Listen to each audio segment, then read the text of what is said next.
పాకం పీల్చుకున్న తర్వాత ఇలా ఉంటుందండి. గులాబ్ జాములు అన్నీ పాకం పీల్చుకున్న ఫైనల్ లుక్ ఇదనమాట.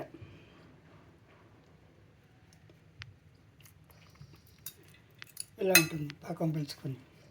పాకం మునిగే వరకు పెట్టానండి. బాగా ఒక్కొక్కసారి అన్నీ ఒక్కొక్క వాయి వేసిన తర్వాత తీసేసి తర్వాత మళ్ళీ కొత్తది వేస్తాను. మళ్ళీ మొత్తం అన్నీ అయిన తర్వాత అన్నీ వేసి పెడతాను అనమాట.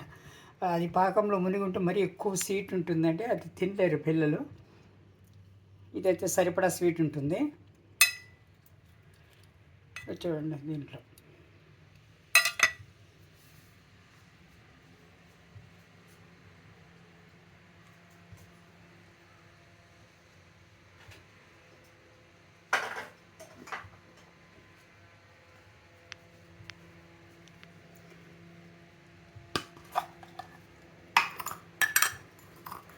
సువాసనకు చివరిలో ఇలాచి కూడా ఇచ్చేసుకోవచ్చండి.